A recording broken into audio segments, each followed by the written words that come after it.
Hello everyone, a very good afternoon to all of you. I welcome you all to our channel Just Class 9th and 10th, and this is the one-stop solution for all of your problems Bachcha Party.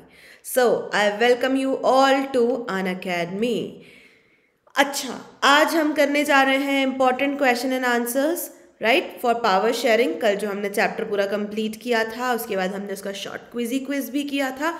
आज हम उसके जो theoretical questions होते हैं हमारे for 3 marks and 5 marks also consist of 1 mark question, ये हम करने जा रहे हैं। सोर्स बेस्ड क्वेश्चंस अभी इसके अंदर इंक्लूडेड नहीं है, तो सोर्स बेस्ड क्वेश्चंस जो है वो हम बाद में अलग से एक उसका लेक्चर करने वाले हैं राइट। चलिए क्लास स्टार्ट करने के पहले मेरा छोटा सा इंट्रोडक्शन उन बच्चों के लिए जो आज हमारी क्लास में नए हैं, जो मुझे नहीं जानते हैं। और ये हूँ मैं Bhavna Singh, your educator for social science and computers. I have done MCom in accounts BHCAI PCC।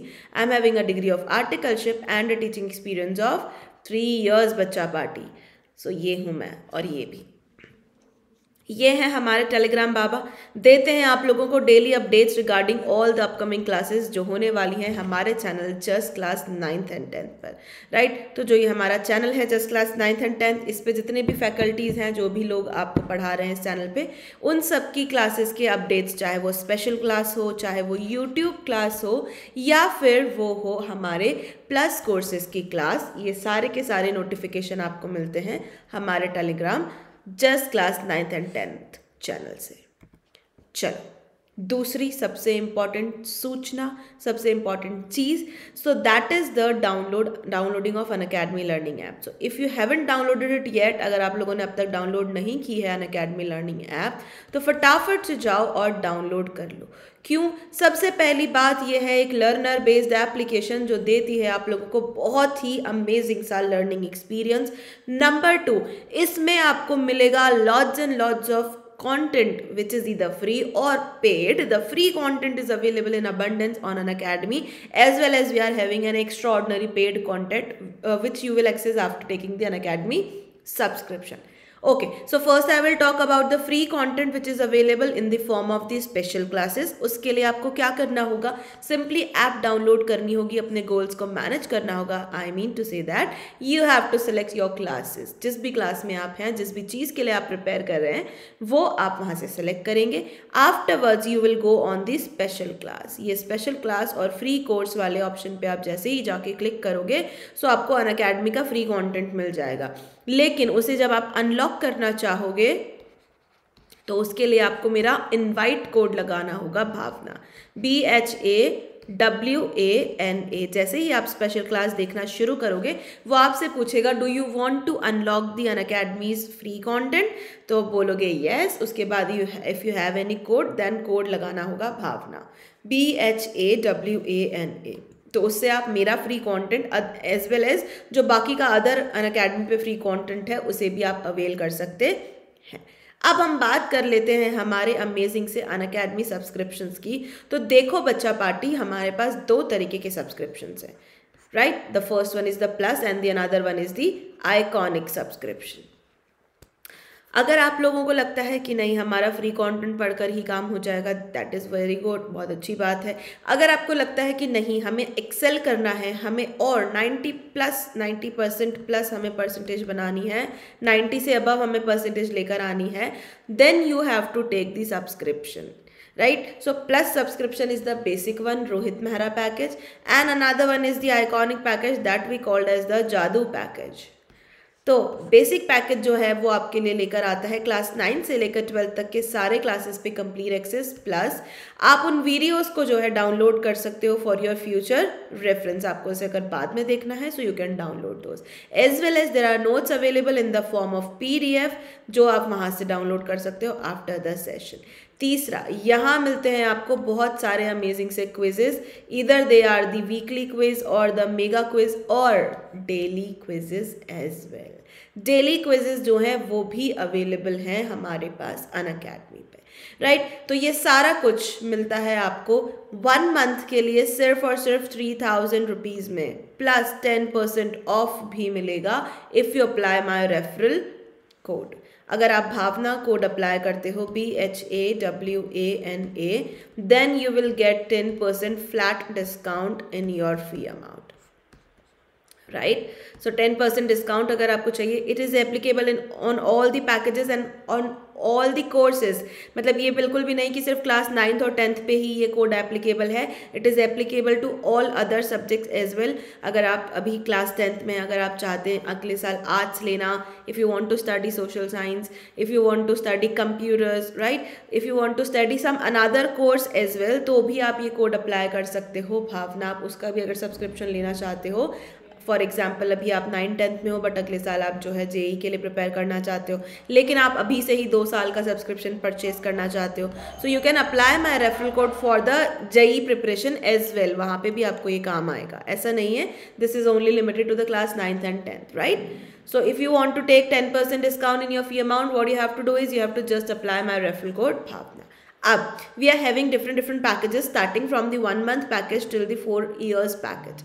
1 month से लेकर 48 months तक के packages available हैं.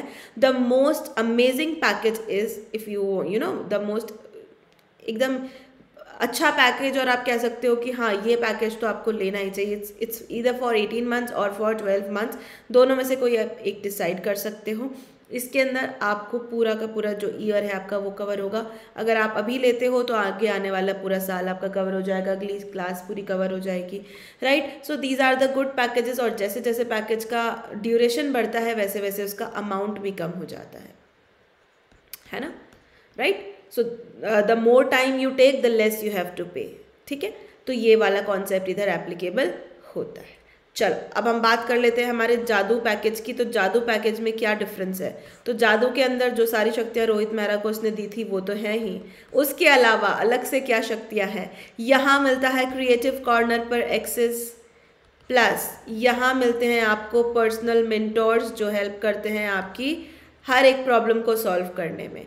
दूसरा यहाँ मिलता है पेरेंट्स के साथ कनेक्टिविटी, यानी अगर आपके पेरेंट्स चाहते हैं अकेडमी से जुड़ना, if they want to analyse your performance they are able to do that by taking the iconic subscription. और तीसरा और सबसे मस्ट इम्पॉर्टेंट चीज़, that is the planners.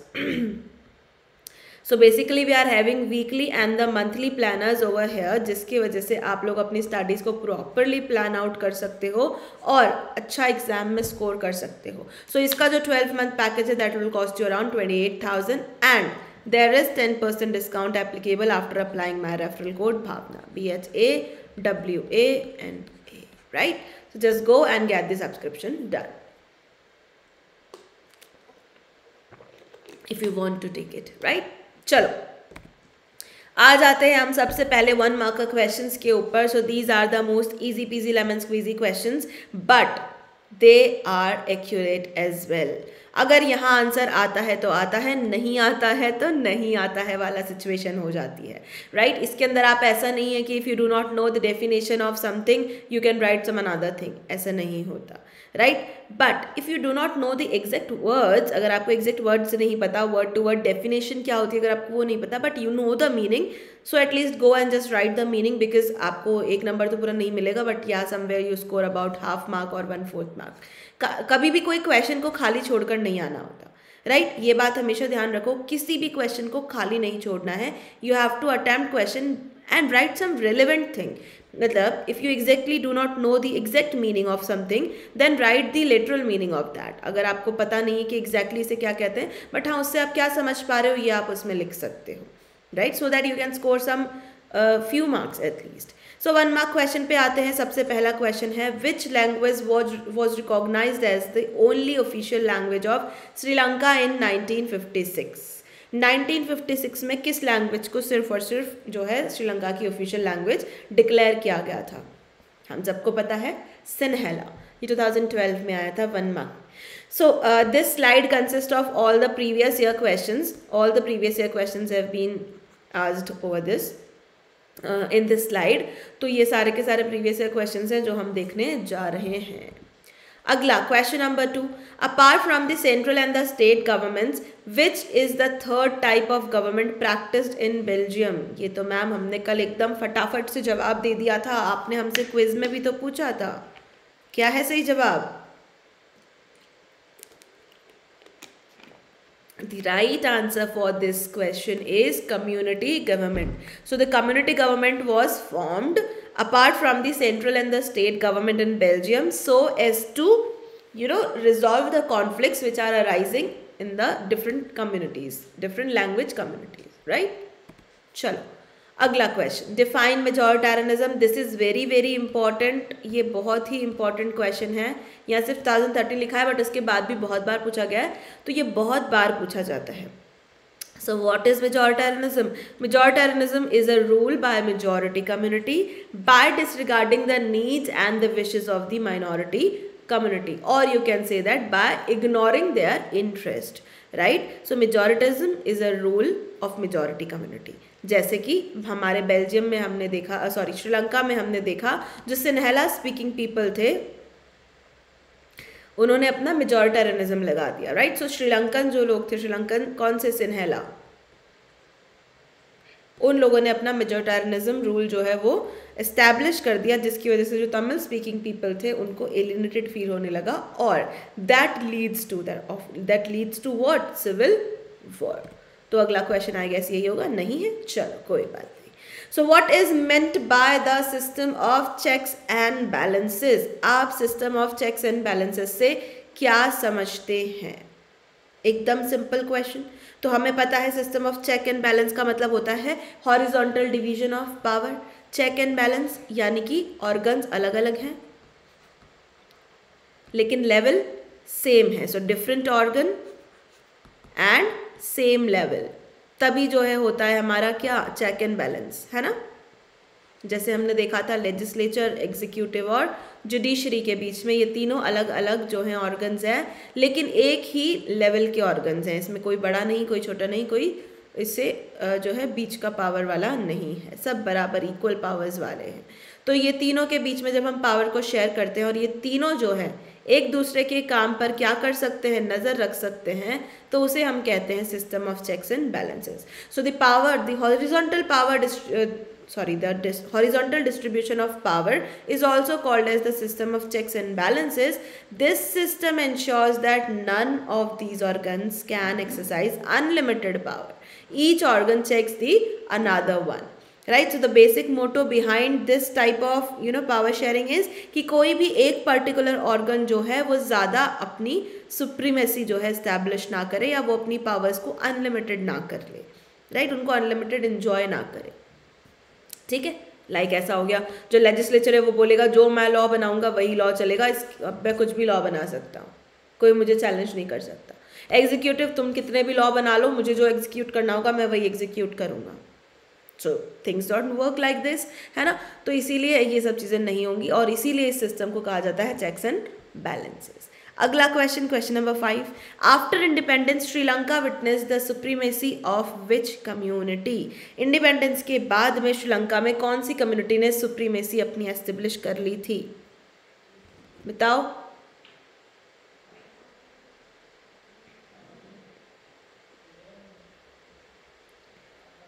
Okay, so सबसे पहले what we write, we will write that Sri Lanka got independent or emerged as an independent country in 1948, right? So after that and the democratically elected government adopted a series of measures to establish Sinhala supremacy. किसकी supremacy?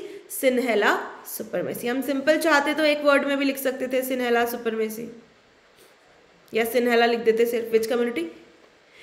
Excuse me, sorry, Sinhala लिख देते हम, simply हमारा काम हो जाता, लेकिन हमने ऐसा नहीं किया क्योंकि हमें पूरा प्रॉपरली एक नंबर चाहिए, राइट? तो हमें पता है तो हम थोड़ा सा लिख देंगे.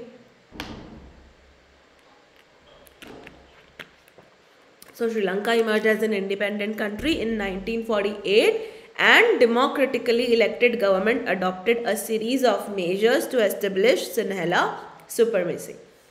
Now, next question arises.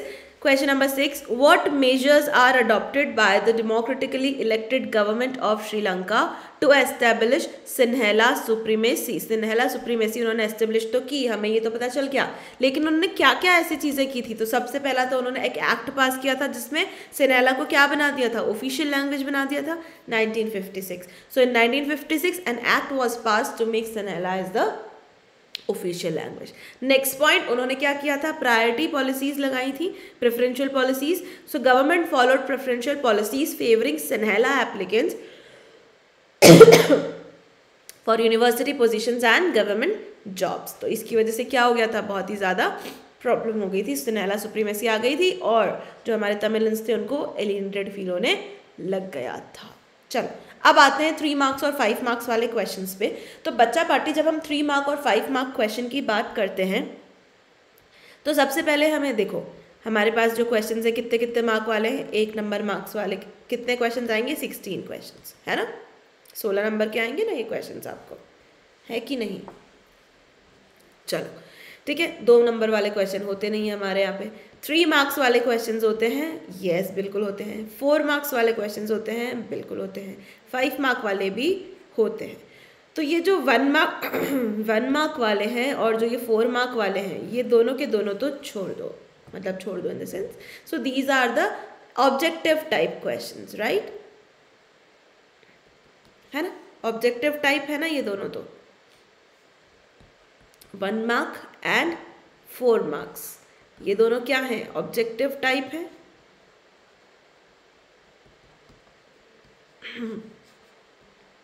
और 3 मार्क्स और 5 मार्क्स जो क्वेश्चंस है, so these are the subjective और द डिस्क्रिप्टिव टाइप क्वेश्चंस, ठीक है। तो इसमें हमें लिखनी होगी रामायण इन द सेंस हमें लिखना होगा पूरा डिटेल में theoretical answer. So when we talk about 3 marks question, जब हम 3 नंबर क्वेश्चन की बात कर रहे होते हैं तो हमें क्या करना होता है, हमें सिंपली यहाँ लिखना होता है आंसर नंबर जो भी होता है वो 1 फॉर एग्जाम्पल, यहाँ उसकी हेडिंग, उसके बाद नीचे वाली लाइन में नंबर 1 पॉइंट लिख दिया नंबर 2 पॉइंट और नंबर 3 पॉइंट। 3 नंबर में 3 पॉइंट्स काफ़ी होते हैं, अगर बहुत ज़्यादा शॉर्ट पॉइंट्स हैं तो you can right 4 but not more than that. फिर 5 मार्क्स क्वेश्चंस में आते हैं, तो 5 मार्क क्वेश्चन के अंदर similar pattern you have to follow, you have to write answer in the points and maximum points you can write is 6 or 7 points are more than sufficient if they are the you can say the descriptive type points। अगर एक बहुत बड़ा point है तो उसको आपको 5 ही points लिखने हैं तब, लेकिन अगर छोटे पॉइंट्स हैं, short points are there, so you can write maximum 7 points in the 5 mark question, right. चल okay, now here comes the first question, analyze how majoritarianism has increased the feeling of alienation among the Sri Lankan Tamils। ये आपको बताना है कि भाई majoritarianism की वजह से जो alienation की feeling थी श्रीलंकन तमिल्स में वो कैसे increase हो गई, 5 मार्क्स में पूछा गया है।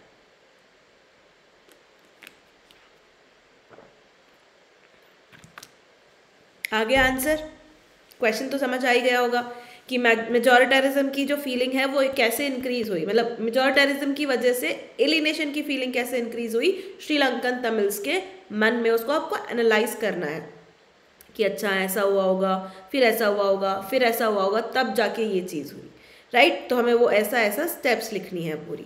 श्रीलंका कब आज़ाद हुआ, 1948 में। फिर उन्होंने क्या कर दिया वहाँ पे, डेमोक्रेटिकली उन्होंने अपनी जो गवर्नमेंट आई वहाँ पे सिन्हेला सुपरमेसी को एस्टेब्लिश कर दिया, ठीक है। तो सबसे पहला क्या काम किया उन्होंने, 1956 के अंदर एक एक्ट पास किया जिसके अंदर सिन्हेला को उन्होंने ऑफिशियल लैंग्वेज बना दिया। दूसरा, government started following the preferential policies in the favour of Sinhala applicants for university positions and government jobs. तीसरा, उन्होंने कॉन्स्टिट्यूशन के अंदर जो है the constitution provides for state protection and fostering of Buddhism. वो ज़बरदस्ती सब लोगों को बोलने लगे कि बुद्धिज्म को फॉलो करो, राइट, अपने कल्चर को छोड़ो और बुद्धिज्म को फॉलो करो, right. Afterwards the Sri Lankan Tamils felt that their language and culture was ignored and the government policies denied them equal political rights, which led to increased feeling of alienation among them। अब उनको ऐसा लगने लगा कि हमारे जो voting rights हैं वो भी इक्वल नहीं है, हमें इक्वल वोट भी नहीं मिल रहा।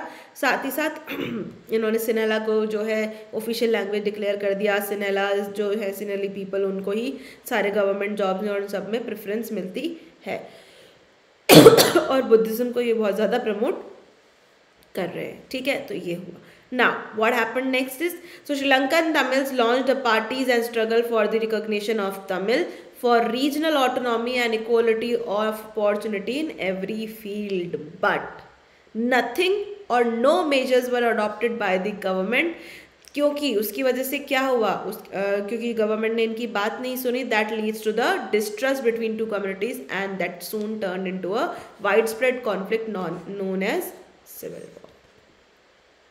राइट, उन्होंने ये सारी प्रॉब्लम्स उनके साथ हुई, ये सारी की वजह से उनको एलिनेटेड फील होने लगा। फिर जब उन्हें एलिनेटेड फील हुआ तो उन्होंने कहा कि अब आप हमें सेपरेट स्टेट या रीजनल ऑटोनॉमी दे दो, लेकिन जब उनकी वो बात भी नहीं सुनी गई तो पक्का उनको लगा कि हम तो भैया मार्स से आए, तो मार्स से जब आएगा कोई इंसान तो वापस मार्स पे जाएगा, तो इसीलिए उसने क्या किया, लड़ाई करना शुरू कर दिया, सिविल वॉर हो गया दोनों कम्युनिटीज़ के बीच। क्लियर? तो this is how you have to form your 5 mark answer. देखो कई बार ऐसा होता है बच्चा, देखो अगर अपन देखा जाए logically, so we have only these 4 points, right. अगर हम लॉजिकली देखें, so basically if we want to you know how it has been increase कैसे हुई, वो इसी वजह से हुई, राइट। ये 4 जो कारण थे इनकी वजह से हुई। लेकिन 5वां और 6ठा जो पॉइंट है ये हमने बताया है कि ये जो एलिनेशन फील हुआ उसकी वजह से आगे वहाँ पे और क्या होने लगा, right? So this is also important and relevant to the question. Now next question. Power sharing is the very spirit of democracy. Justify the statement. It came in 5 marks in 2015. Power sharing जो है, बिल्कुल मैंने तुम्हें कहा था ये line एकदम अच्छे से रट लेना. So power sharing is the very spirit of democracy. Justify the statement. कैसे है power sharing आत्मा डेमोक्रेसी की, बतानी है हमें. 5 नंबर 5 पॉइंट. सबसे पहला, so the democratic rule involves the sharing power with those affected by it's exercise. ये कल हमने पावर शेयरिंग की जब डेफिनेशन पढ़ी थी तब हमने देखा था. Power sharing ensures that people have the right to be consulted and have equal participation in the government. लोगों को ये होना चाहिए, उनके पास राइट्स होनी चाहिए कि वो गवर्नमेंट में इक्वल पार्टिसिपेशन कर सके. नहीं तो उनको कैसा फील होने लगेगा, एलियन जैसा. अब इसके बाद अगर हम बात करें अगले पॉइंट की, so in democracy each individual has say in governance through their elected representatives. This is the essence of power sharing that grants equal rights to equal citizen और ईच सिटीजन. हम सबको क्या देते हैं, ईच सिटीजन को equal right देते हैं. Representation का भी ऐसा नहीं है कि सिर्फ आपको वोटिंग राइट ही इक्वल मिल रहा है, बल्कि आपको रिप्रेजेंटेशन यानी कि आपको चुनाव में खड़ा होने के लिए भी, चुनाव लड़ने के लिए, रिप्रेजेंटेशन के लिए भी आपको बराबर अधिकार दिए जा रहे हैं. आपको बाकी के जो सिटीजन्स हैं उनके बराबर मापा जा रहा है. Now next, sharing of power ensures that respect for diversity and desire for living together becomes a shared ideal amongst different communities in the country. It actually makes the country united and the administration easier. इसकी वजह से क्या होता है, इसकी वजह से जो बाकी अलग अलग हमारी जो डाइवर्सिटी है, जो हमारा अलग अलग कल्चर है, जो अलग अलग सोच के लोग, अलग अलग you can say the ethnicity के जो लोग हैं, जब वो एक साथ रह रहे हैं और उन सबके बीच में पावर शेयर हो रही है, तो उन सबके बीच में एक बॉन्ड बन जाता है जो एक अच्छे कंट्री के लिए बेटर होता है, कंट्री के लिए बेनिफिशियल होता है, क्योंकि उसकी वजह से कंट्री में एक यूनिटी जो है डेवलप हो जाती है among all the different communities, right. उसकी वजह से एडमिनिस्ट्रेशन जो है वो भी अच्छे से काम कर पाता है उस देश का. अब अगला, prudential reason stress that power sharing the power sharing would bring out better outcomes by helping to reduce the possibility of any conflict between the social groups. तो हमने देखा था कि ये प्रूडेंशियल ये तो मॉरल की बात हो रही है.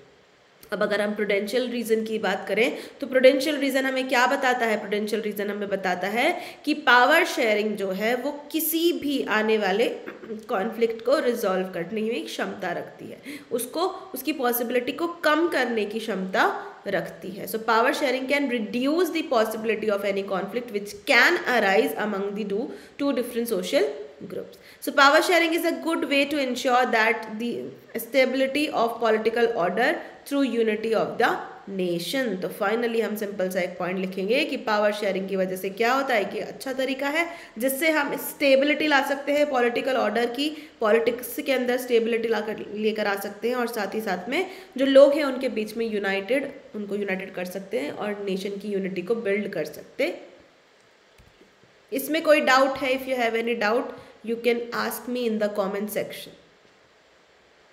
Take your time to read the slide. If you have any doubt, you are free to ask me.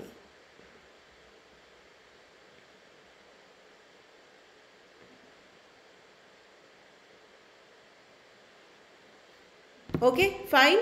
चलो, अगला question. Compare the different ways in which the Belgians and the Sri Lankans have dealt with the problem of cultural diversity. This is very very important question. और ये question का अगर तुमने answer कर दिया तो मतलब समझो तुम इस पूरे के पूरे चैप्टर से आने वाले हर एक क्वेश्चन का आंसर कर दोगे.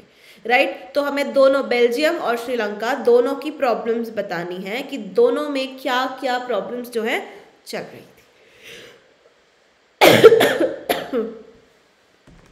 और उनके बाद उन्होंने क्या किया, उसका सल्यूशन कैसे निकाला.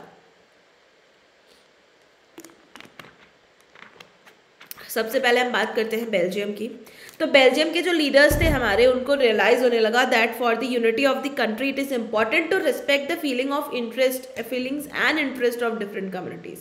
जो वहाँ के लीडर्स थे उन लोगों को लगा कि नहीं, अगर हम शांति चाहते हैं, अगर हम कंट्री में एकता चाहते हैं, यूनिटी चाहते हैं, तो हमें क्या करना होगा, ये जितनी भी हमारी डिफरेंट अलग अलग कम्युनिटीज़ हैं, चाहे वो डच स्पीकिंग हो या फ्रेंच स्पीकिंग हो या जर्मन स्पीकिंग हो, सबके बीच में हमें बराबर रखना होगा हर एक चीज़ को, ताकि क्या हो सके, ताकि हमारे यहाँ पे यूनिटी बनी रहे. राइट तो सबके इंटरेस्ट के बारे में हमें सोचना होगा, तभी हम कामयाब हो पाएंगे. तो कॉन्स्टिट्यूशन उन्होंने क्या किया, उन्होंने जो है कॉन्स्टिट्यूशन को 4 बार अमेंड किया, ये हमें पता है.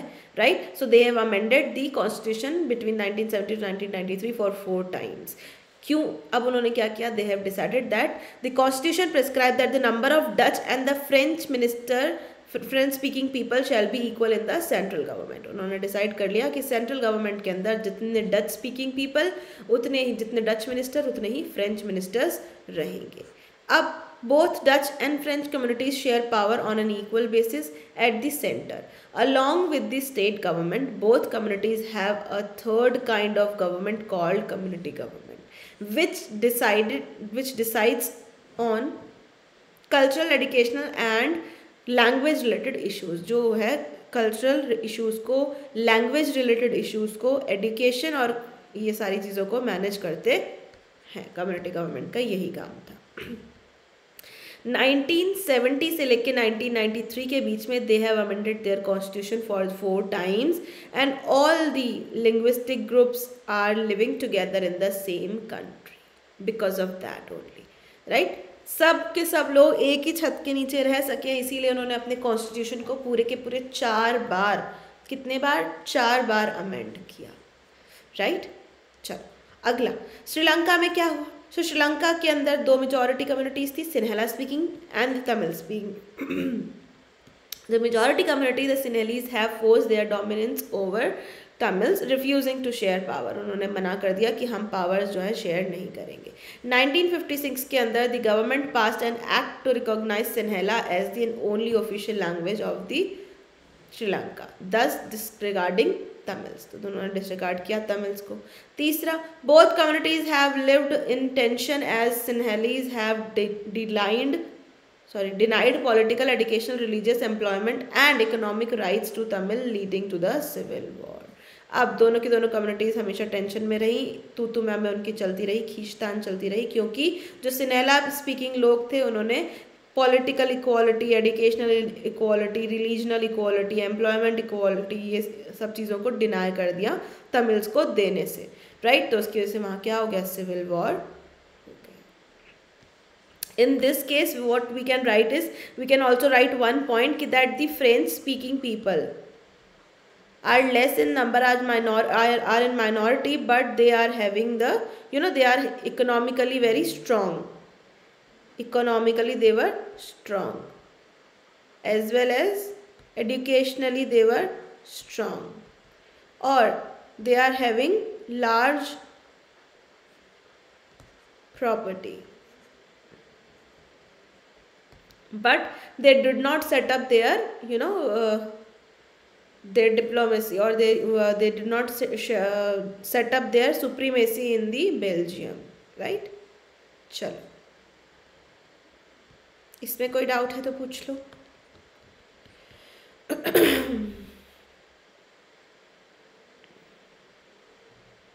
Is there any doubt?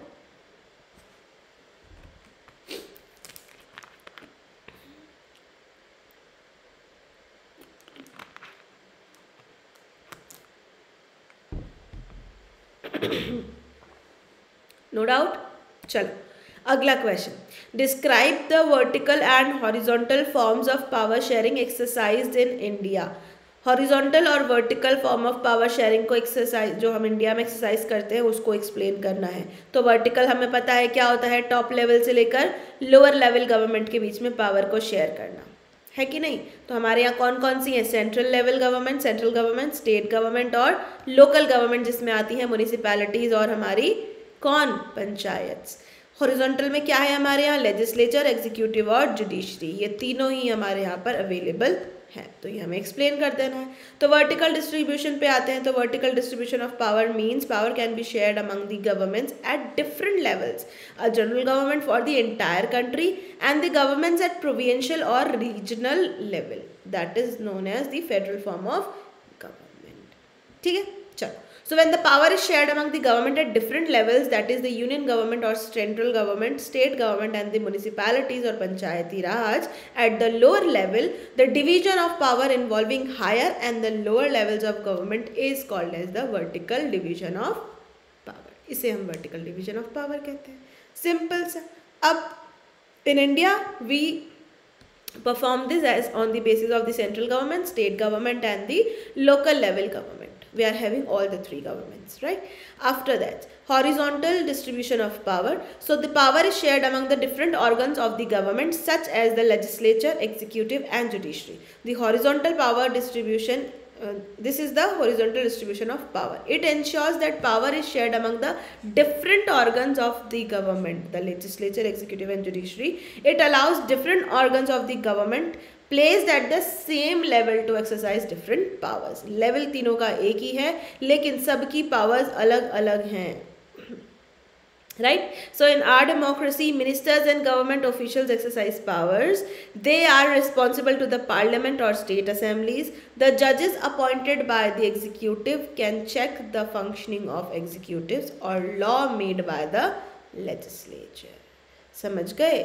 जो हमारे लॉ मेकर्स हैं वो एग्जीक्यूटिव्स जो लोग हैं हमारे, उनके साथ भी क्वेश्चन पूछ सकते हैं. जो जजेस हैं हमारे वो लॉ बनाने वाले से भी क्वेश्चन पूछ सकते हैं. So they people are answerable to one another in each and every sense, right. So ये तीनों के तीनों लोग जो है पावर को शेयर करते हैं सेम लेवल के होकर के भी. तो इसे हम कहते हैं हॉरिजॉन्टल पावर शेयरिंग और horizontal distribution of power, right.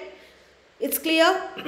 So in India we are also having both the vertical distribution of power as well as the horizontal distribution of power, and we are having another two as well, power sharing among the different social groups and among the political parties and pressure groups. हमारे यहाँ पे सब तरह से हम power को share करते हैं. देखो कितने अच्छे हैं हम Indians, right. Sharing is caring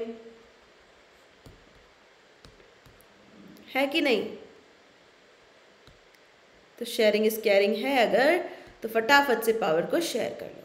चलो कोई डाउट है तो पूछ लो. If you have any doubt you are free to ask me in the comment section and I will answer it as soon as I will read the question.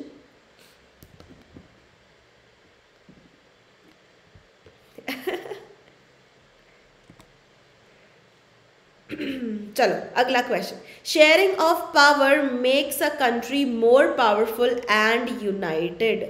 Power को share करने से हमारा देश ज़्यादा पावरफुल बनता है और United भी होता है. Do you agree with this statement? Why? ये 3 मार्क्स में क्वेश्चन आया था. क्या तुम इस स्टेटमेंट से एग्री करते हो, और अगर करते हो तो क्यों बताओ. जहाँ भी पूछ लिया वाई वहाँ पे मतलब तुम्हें एग्री तो करना ही पड़ेगा. तुम्हारे पास डिसएग्री होने का कोई ऑप्शन नहीं है, right.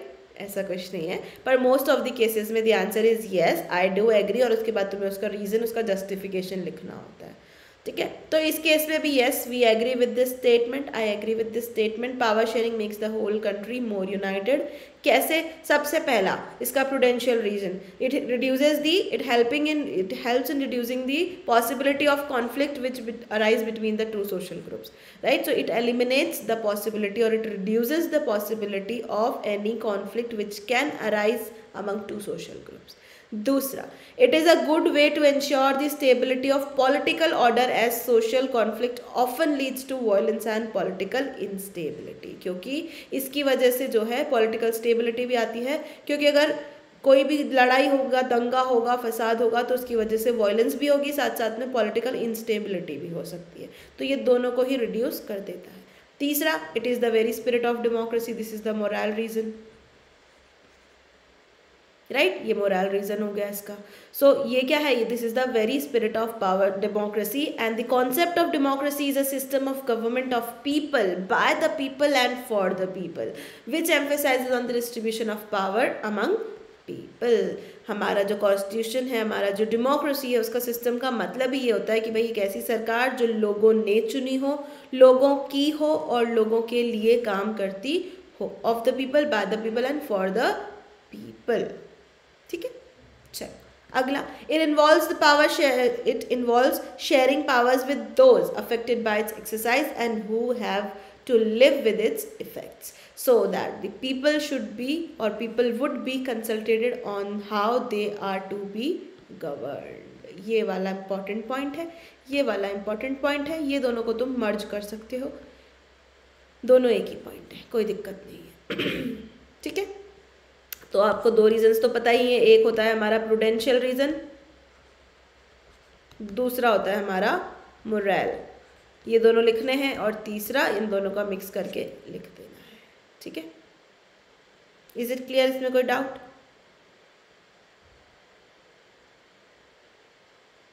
Is there any doubt to anyone? If you are having any doubt you are free to ask.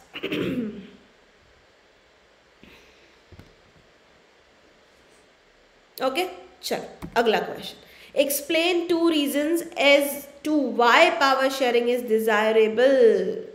लिख दो 5 नंबर में। तो मैम हम क्या लिख दें 5 नंबर में? अभी अभी जो मैम ने आपने बताया ना, प्रूडेंशियल रीजन और मोरल रीजन, ये दोनों ही लिखना है।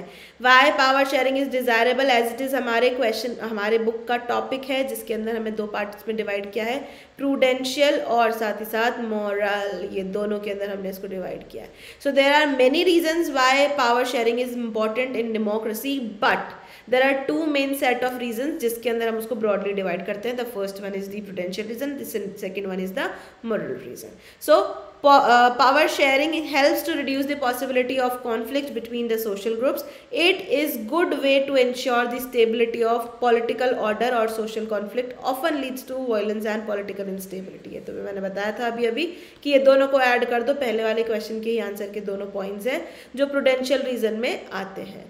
तो this is the prudential reason, यानी कि किसी भी होने वाले कॉन्फ्लिक्ट को, कोई भी कॉन्फ्लिक्ट अगर 2 कम्युनिटीज़ के बीच में अराइज हो रहा है, 2 ग्रुप के बीच में अराइज हो रहा है, अगर उसकी संभावना भी है अराइज होने की, तो उस संभावना को बहुत हद तक रिड्यूस कर देता है पावर शेयरिंग।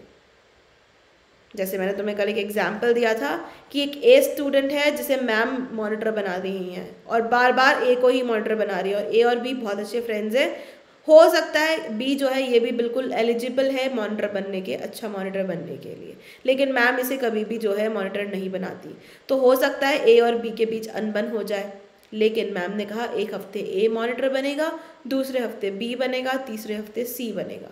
तो जो भी इशू या जो भी कॉन्फ्लिक्ट इन दोनों के बीच हो सकता था वो होने के पहले ही ख़त्म हो गया, क्योंकि मैम ने क्या किया, पावर को शेयर कर दिया among the students of the class. So वैसे ही पावर शेयर जब हम करते हैं तो किसी भी तरीके के कॉन्फ्लिक्ट को रिड्यूस कर दिया जाता है, और ये पॉलिटिकल जो ऑर्डर है उसको मेंटेन करता है, सोशल कॉन्फ्लिक्ट्स को होने नहीं देता।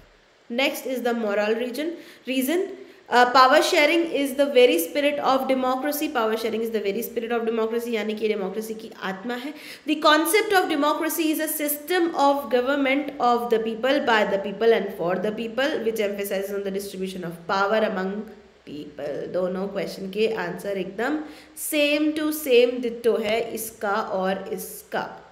कोई डिफरेंस नहीं है दोनों के अंदर, बस क्वेश्चन को पूछने का तरीका अलग है, राइट। तो ये इस तरीके से भी क्वेश्चन पूछा जा सकता है, आंसर्स दोनों के सेम रहेंगे, बिल्कुल डिट्टो सेम, ठीक है।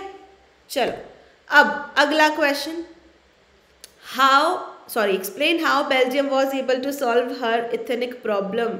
2010 में आया, 2012 में आया, 2014 में आया और उसके बाद 2017 में भी ये क्वेश्चन आया 5 मार्क्स में। तो तुम सोच लो इतना रिपीट हुआ है तो मतलब इम्पॉर्टेंट होगा, तो अपने आप ही मार्क कर लो इसको, वेरी वेरी इंपॉर्टेंट, हो सकता है अभी भी आ जाए, ठीक है।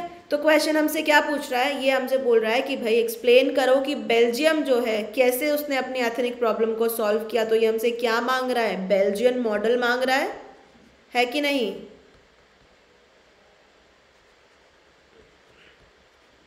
बेल्जियन मॉडल की हमसे बात कर रहा है कि जो बेल्जियम ने मॉडल अडॉप्ट किया उसको बताइए।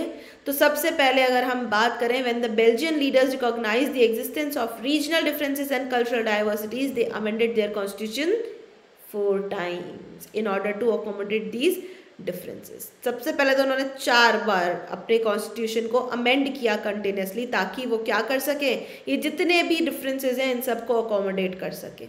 दूसरा, after following or the following are the ways in which the Belgium has accommodated the existing regional differences and cultural diversity। कैसे किया उन्होंने, तो बेल्जियन मॉडल हम बता देंगे। सबसे पहले हमें पता है इक्वल मिनिस्टर्स रखे थे उन्होंने, चाहे वो सेंट्रल गवर्नमेंट हो, चाहे हमारी जो है ब्रुसेल्स की गवर्नमेंट हो, या फिर हमारे पूरे कंट्री की बात हो, जो जितने भी फ्रेंच स्पीकिंग मिनिस्टर्स थे उतने ही डच स्पीकिंग मिनिस्टर्स थे, दोनों ही तरफ। So the government of Belgium has equal number of Dutch and French speaking ministers. This has been done to given equal power to the majority and the minority language speaking groups. क्यों? क्योंकि Belgium में Dutch speaking जो थे वो majority में थे, लेकिन Brussels के अंदर जो है फ्रेंच स्पीकिंग लोग मेजॉरिटी में थे। दूसरा, उन्होंने कम्युनिटी गवर्नमेंट बनाई। This was the very good, आप कह सकते हो this was a very good step. So a third kind of government named the community government is introduced in addition to the central and the state government. Central government भी थी, state government भी थी, उसके addition में जो है उन्होंने community government बना दी। So this government has the power regarding cultural, educational, lingual issues. तीनों चीज़ों को ऊपर रिजॉल्व करती थी, चाहे एजुकेशन से रिलेटेड हो, चाहे कल्चर से रिलेटेड हो, चाहे हमारे लैंग्वेज से रिलेटेड हो। कोई भी अगर किसी को कोई इशू आता है तो उनको रिजॉल्व करने का काम कौन करती थी, कम्युनिटी गवर्नमेंट करती थी बेल्जियम की। सो this government comprises members from all 3 communities. तीनों कम्युनिटीज से इनके मेंबर्स थे, डच स्पीकिंग, फ्रेंच स्पीकिंग और जर्मन स्पीकिंग लोग थे, ठीक है। अब इसके बाद हम बात करते हैं इसने और क्या दिया, दे फेयर शेयर ऑफ पावर। इन्होंने बिल्कुल फेयर जो शेयर है वो दिया पावर का। Many powers of the central government have been given to the state government of the 2 regions of the country. कौन कौन से रीजन्स थे वहाँ पे, फटाफट से मुझे कॉमेंट सेक्शन में बताना, जल्दी से बताओ। 2 रीजन्स में डिवाइडेड था बेल्जियम, कौन कौन से 2 रीजन्स थे, कल ही हमने पढ़ा था, जल्दी बता दो। Number 1 and number 2। Okay, so Walloon was the one and the another one was the Flemish, ठीक है। एक था फ्लैमिश रीजन और एक था वलून रीजन।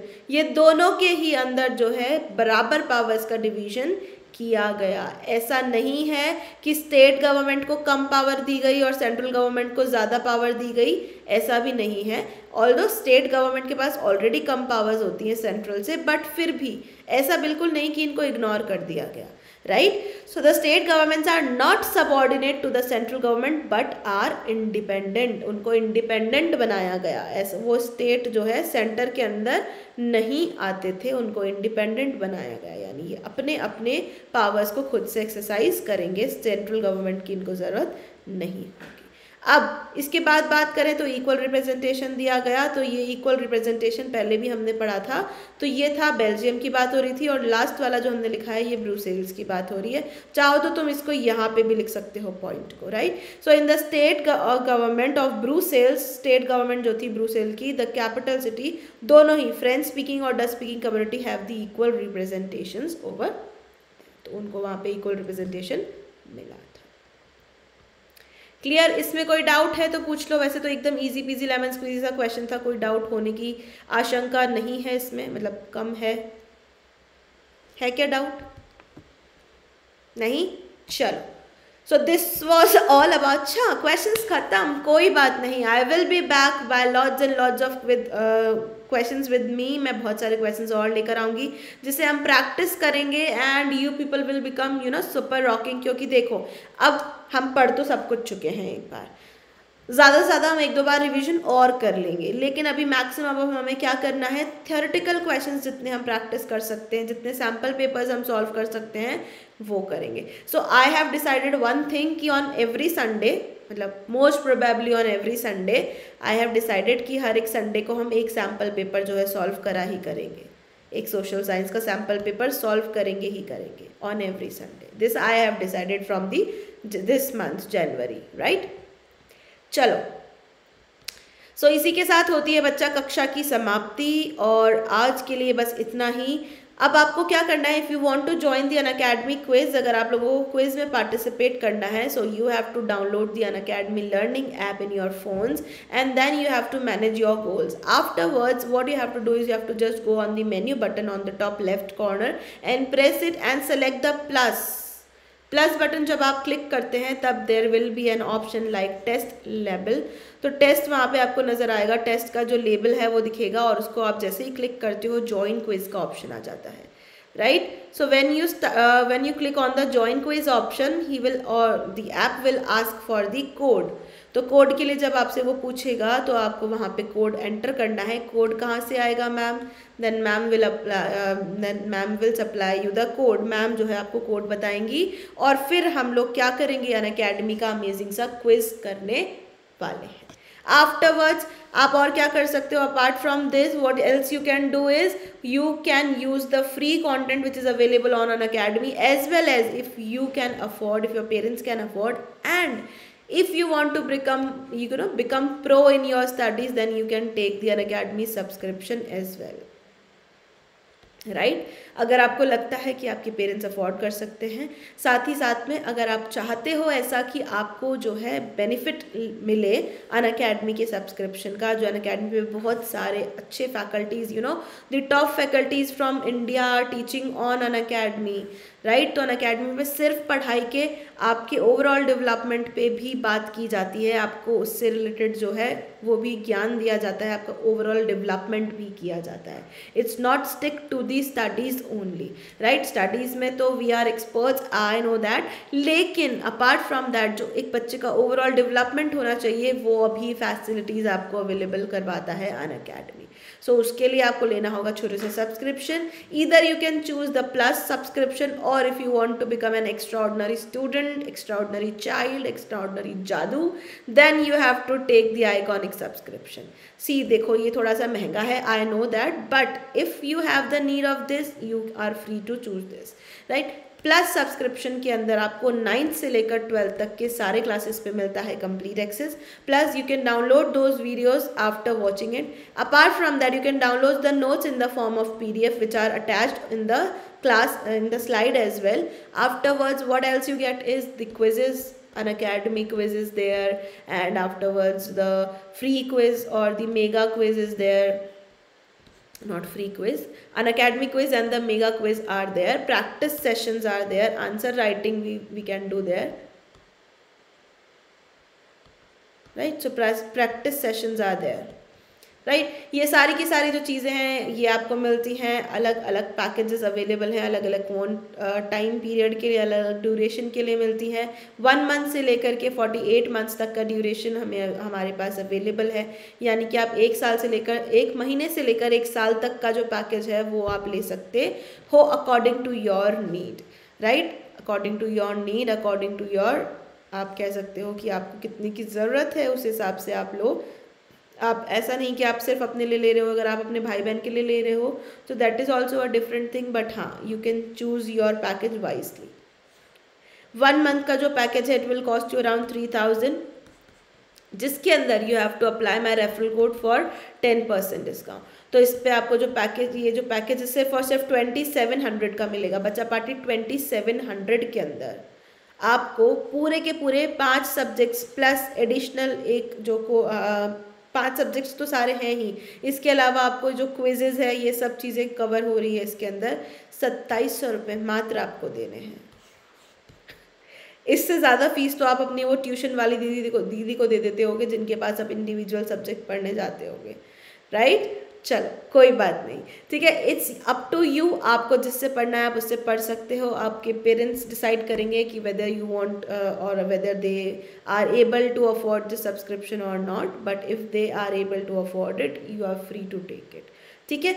चलो 12 मंथ का आइकॉनिक का सब्सक्रिप्शन। अब जादू में क्या स्पेशल है मैम ऐसा कि जादू महंगा है? तो सबसे पहली बात तो ये आया है स्पेस से, राइट। तो स्पेस से आया है तो असीम शक्तियाँ लाया है, जैसे कि मेंटोरशिप, ठीक है। तो यहाँ मिलती है आपको इंडिविजुअल और पर्सनल मेंटोरशिप। वो लोग आपकी हेल्प करते हैं, आपको आपकी जितने भी डाउट्स हैं, जितनी भी क्वेरीज हैं, जो चीज़ें आपको पकड़ के पीछे खींच रही हैं उनको रिजॉल्व करने में, आपको बूस्ट करने में, आपकी परफॉर्मेंस बूस्ट करने में। PTMs यहाँ पे अवेलेबल हैं। पेरेंट्स अगर आपकी कनेक्टिविटी चाहते हैं अनअकैडमी लर्निंग ऐप से, या वो चाहते हैं कि आपकी परफॉर्मेंस को एनालाइज करें, so they are free to do that. तीसरा, यहाँ मिलता है आपको planners, the weekly and the monthly planners यहाँ पे अवेलेबल हैं, जिसके थ्रू आप अपनी स्टडीज़ को प्रॉपरली प्लान आउट कर सकते हो, राइट। सो इसके अंदर भी 10% डिस्काउंट के लिए what you have to do is you have to apply my referral code Bhawana, BHAWANA। अब अनअकैडमी लेकर आया है आप लोगों के लिए all India championship, right, from starting from 6 to 12, class 6 से लेकर 12 तक के लिए है। अलग अलग कैटेगरीज हैं, आपकी 9-10 वाली कैटेगरी है, जिसका एग्जाम होने वाला है 10 जनवरी 2021 को सुबह 11 बजे, राइट। सो एसेंट के अंदर बच्चा party, it is an exam, 1 exam 5 subjects, यानी कि एक एग्जाम और सारे सब्जेक्ट्स इसके अंदर आते हैं। 1 आवर का ये एक एग्जाम होता है, जिसका ऑल इंडिया लेवल पर होता है, जिसमें सारे इंडिया के बच्चे पार्टिसिपेट करते हैं। तो आप अपनी रैंकिंग जो है जान सकते हो कि हम कौन से रैंक पर आते हैं पूरे इंडिया वाइड, हम कितने बच्चों में आगे चल रहे हैं, right. So there are many prizes and winning opportunities are also there, कि आप अगर जीतते हो यहाँ पे तो you will get this scholarship up to ₹5 lakh, as well as यहाँ पे जो है आपको मिलेगा free subscription for 6 months, plus subscription जो है वो आपको फ्री में मिलने वाला है फॉर 6 मंथ्स अनअकैडमी का। तो फटाफट से get your self prepared for the Unacademy, एकदम अच्छे से पढ़ो, अच्छे से स्कॉलरशिप को रॉक करो और अच्छे प्राइजेस जो है वो विन करो, राइट। चलो कक्षा की होती है समाप्ति, तब तक के लिए आप लोगों को क्या करना है, वीडियो को लाइक और शेयर करना है अमंग योर फ्रेंड्स, और साथ ही साथ में if you are new to the channel you have to subscribe it and also press the bell icon. Video को लाइक किए बिना कोई भी नहीं जाएगा। ये है मेरा referral code, if you want to take Unacademy subscription you can apply it for getting 10% of.